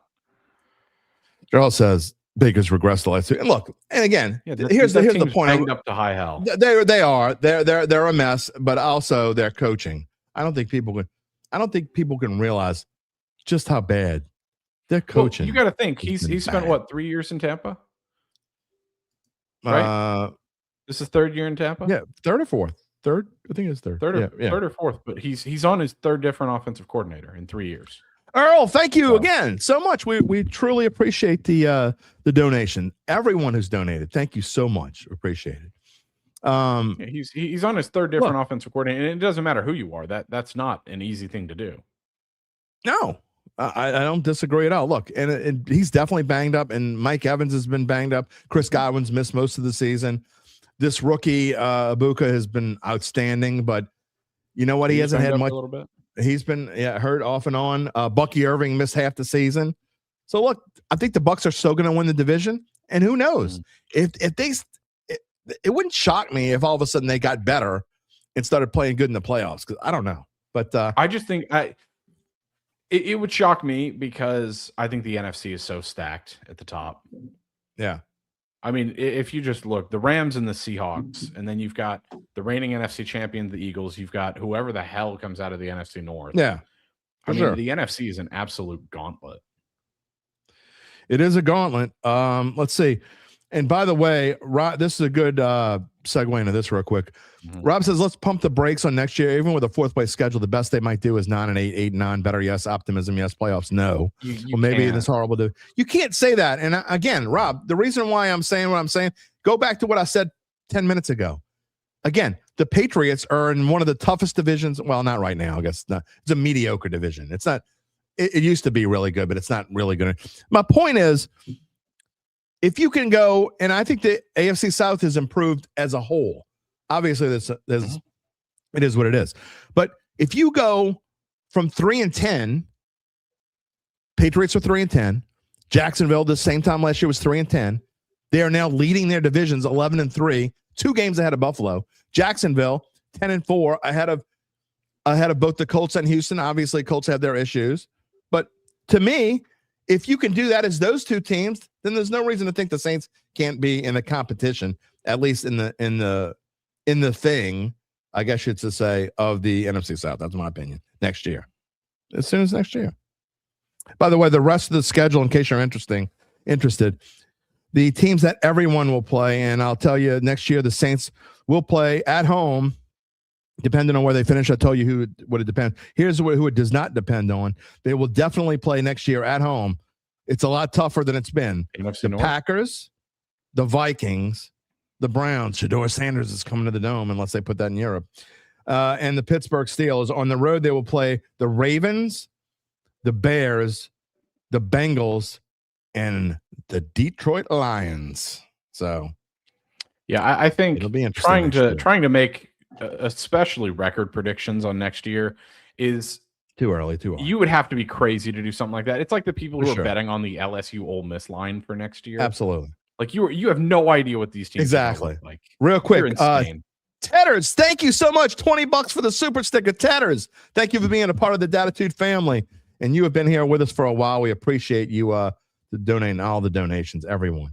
Yeah, I mean, I don't disagree with that. Here's one thing. I've been pissy about Tay-Tay, but I do agree with this. Pavia couldn't carry Tay-Tay's water bottle. No, I'm going to agree with that. And I completely agree with that as well. Scott Claymore or Clement. I don't know if it's Claymore or Clement. Depends on where you live. Baker sucked his first 3 seasons. That's why he bounced several teams before the Bucs. Shough is better. I mean, look, I'm going to defend Baker in this sense. And I think we can all agree, right, Gabe, that until about 4 weeks ago or 5 weeks ago, Baker was a legitimate NFL MVP candidate. I don't know what his odds were. But what was he? He was the favorite for a little while. Okay. I mean, I knew it was up there. He and Stafford were the favorites for a little while. And then, of course, Mahomes, but that's obligatory. Jason says he disagrees, and Tom will tell.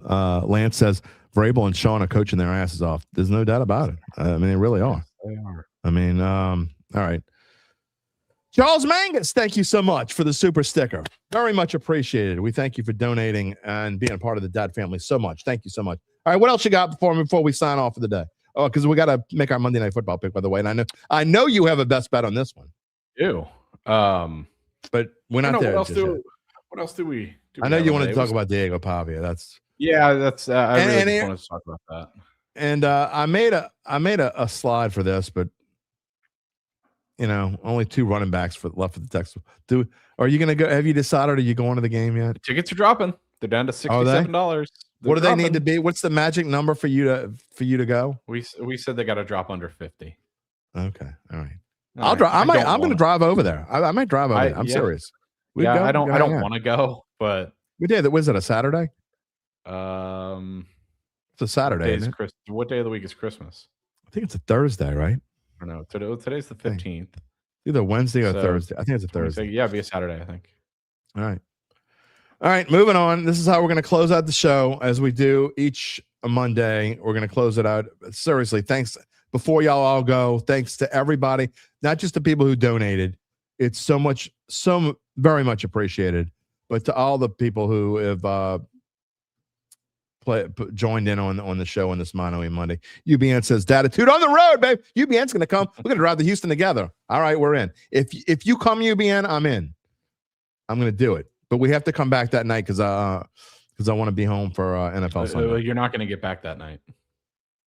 Well, I could get back early in the next morning if I drive through the night, right? You could. The game starts at 8, I believe. Oh, yikes. Yeah, okay. It's the Texas Bowl is always really late.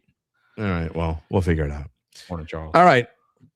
I know you have a best bet, and I know UBN disagrees with you because one of y'all is going 3-0. Y'all are both 2-0 right now, and we have a crossfire from our picks from Friday. If you didn't see them, yeah, it was just okay. I was 1-2, but I think my total was like 0.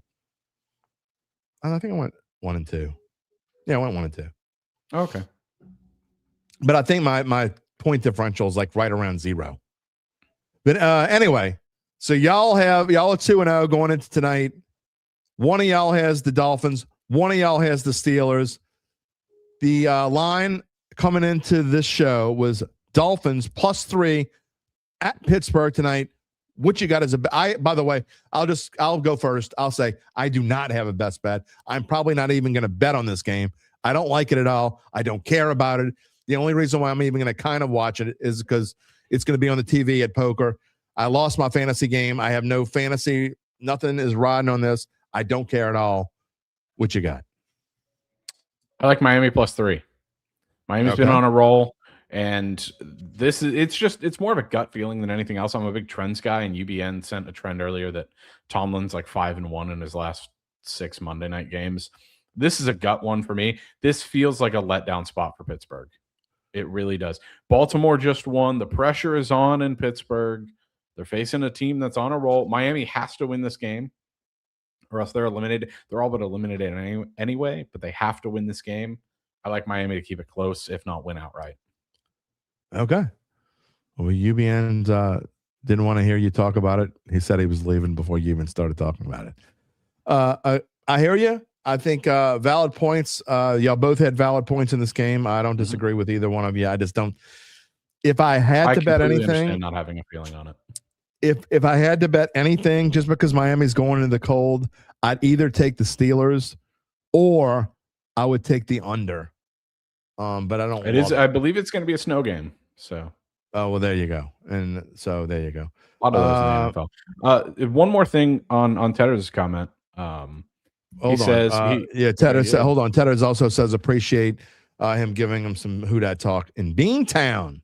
So it's cold in Beantown. So on that, and I know this is not official, but it is something that we've discussed, and I think we're going to do it. So I think it's safe to say we are in talks to put together a Discord for the Dattitude family. So we will have that up. It's going to come along with the membership, we believe.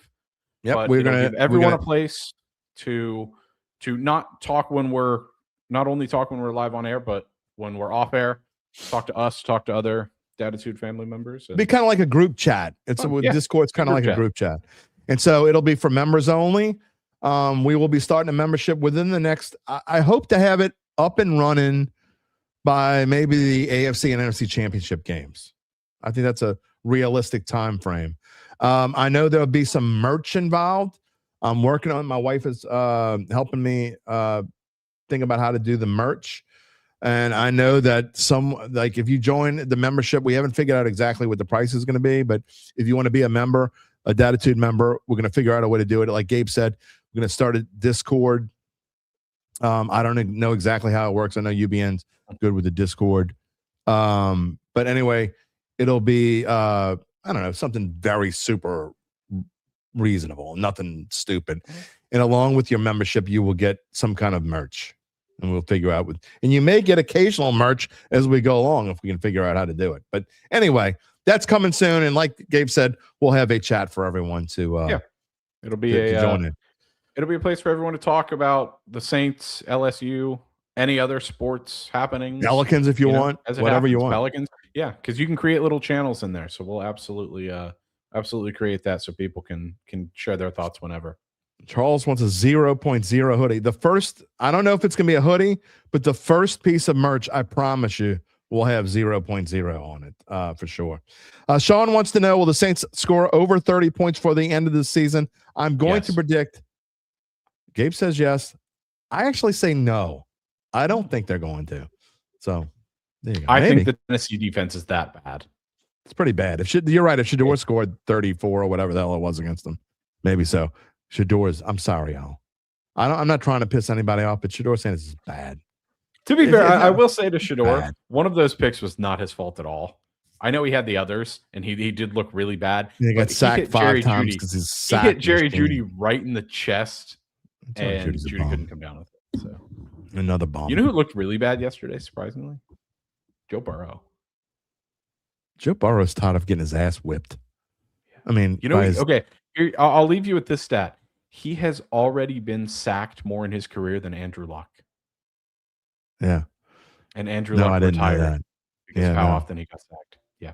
Yeah, he may end up leaving. Charles, you want to know, no, you'll purchase it on Discord, I believe. I think that's how we're going to set it up, right? Can't you set up on Discord? I don't know. Actually, I don't know the answer to that. We'll let you know when it comes. We'll iron out the specifics and we'll let everyone I don't know. I'd rather do it on, not to piss off the YouTube people or have their AI hear this, but YouTube takes a significant chunk of your money. Let's just say that. So I would rather do it on another platform if I can, but that's a whole different story. Anyway, all right. I didn't even show the You know what? Let's just show it because I made it. A winning streak for the Pels. Are you fired up? Totally. Pels. I mean, totally I told Pels winning streak. I 5-22, baby. 5-22. This bad, but I told Charles before the season, it doesn't really matter in the West. It's a 2-horse race in the West. I'll say 3, a 3-horse race in the West, and no one else really matters. Sorry to all of those other teams. You know what's sad is they played better when Zion comes off the bench. How sad is that? When you play better when your star player is on the bench and then he comes off the bench and actually plays okay. The problem is they've got spacing issues, and that's the next coach to figure out. Some of this personnel, especially in the paint's going to have to change, and it might be Zion. You might have to ship him out. We'll see. I'm done. I'm done defending him or saying he should stay. So I don't think he should stay. All right, Wednesday's gonna be a fun show. I will see you on Wednesday. It's guest day, and it's always a fun day when Mike Detillier comes on. So Gabe is already planning to come on the show about 3:00 in the afternoon on Wednesday. Just kidding. It won't be that late, but you know what I mean. See you Wednesday. Okay. Sounds good. Go Dolphins.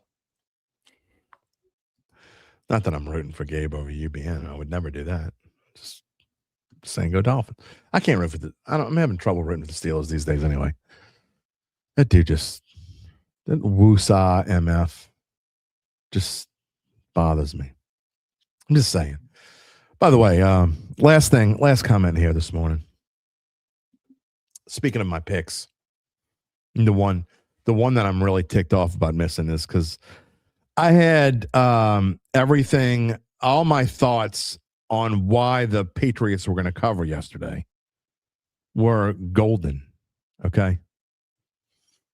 Yeah.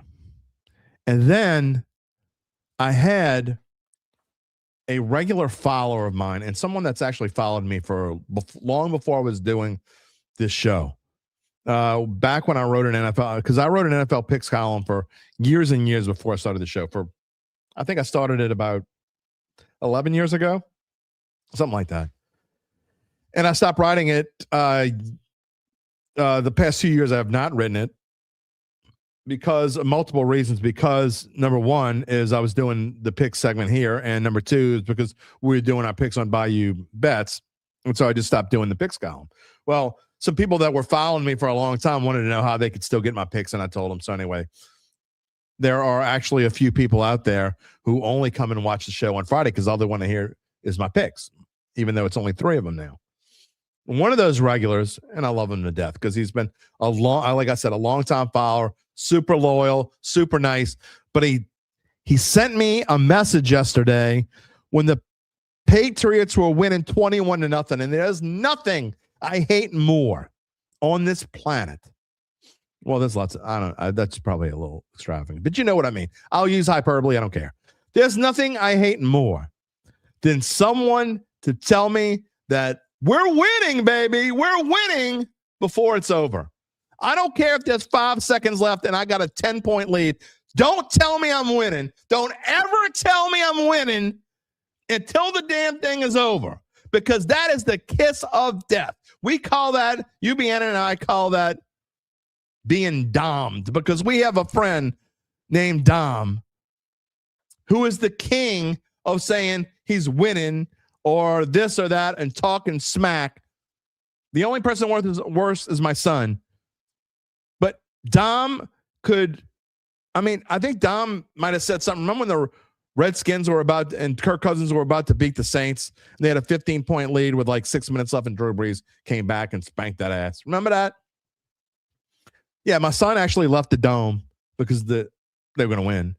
And I think Dom had already crowned him. Want to crown him.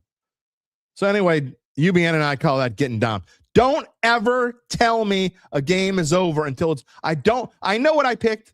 You don't need to tell me thank you until tell me thank you when it's over. Don't tell me thank you until it's over. Son of a biscuit. Scott Hartman said, you think that's bad? You should have heard the Pats color guy when they were up 21-0. I can only imagine. I know what I would have been like if I was the Saints, if I was the Patriots. He just texted me again. You must be watching. I'm not going to say your name. You know who you are. If you're watching, I still love you, but don't do that anymore. Gabe says UBN said the Saints game was over, down 17. Oh, yes, he did. Yes, he did. He did say that. He said the game was over. Oh, I lost a bet. I had a parlay in the Saints. Just go. Shut that up. Keem says it's a 5.5 hour drive from H10 in New Orleans, and it's less than that if you drive home in the middle of the night. You ever done that before? I have. I've actually made it from Houston to New Orleans. I hope there are no police officers listening. Once I made it home from Houston to New Orleans, and I'm sure people have done it faster, in 4 hours. It was actually 4 hours and 2 minutes. Damn. Scott said the color man was crowning the Pats the new kings of the AFC East. Yeah? You can't do it till it's over. You just can't do it. Shut the hell up till it's over. All right. You know what's over? This show's over. That's going to do it for us on this Monday. As you can see on the screen, or maybe you can't because you're listening to the audio-only version. If you're listening to audio-only version and you made it an hour and 54 minutes to the end of this puppy, you might be my favorite person. Fantastic. Kudos, baby. You made it all the way to the end. Next live show is Wednesday. This coming Wednesday, which is December the 17th, a week before Christmas Eve. No, thank you, Kyle Sherman. Thank you so much. Thanks to all of y'all who listen to the show. Again, yeah, UBN wants to know. Was it over when the Germans bombed Pearl Harbor? No, it wasn't. My mic doesn't like, by the way, when I yell like that, which I probably should have got a different mic. Nothing is over until we say it is. Charles Mangus, great show. He so enjoys the show. I'm so glad that, seriously, that y'all are with us. Antoinette, we made somebody laugh. Thank you. Arlene, how are you? Great to see you. Thank you. Thank you so much. Yes, Gabe. I think they know it's an Animal House reference. Come on, man. I mean, who do you think's watching this show? You're the only person under the age of 40 watching this show right now, and it's only because you're in the green room. I promise you. We will see you all next Wednesday, live at 11 a.m. Central Time, when the great Mike Detillier will be here with me on the side of me, to this side of me. Mike Detillier will be here. We will talk Saints. We will talk LSU. We will talk Tulane, and who knows, maybe I'll even ask him a Pelicans question. And we will not tell you who's going to win or lose this week. I don't know. Maybe he will. I don't think it's going to happen. So we will see you. Oh, yeah, by the way, reminder, if you haven't already done so, please subscribe. Man, after the last 15 minutes, if you ain't subscribed to the Dattitude YouTube page, you certainly going to do it now. I mean, God, they're running. They're running from the hills. They're coming from all over the place to subscribe to the Dattitude podcast. And if you don't want to look at this face for an hour and a half or 2 hours or whatever the hell it is, you can find us wherever you get your podcasts, including Apple, Spotify, and many more. You know how to do it. I can't take any more of this. We'll see you all on Wednesday. Until then, take it easy, my friends.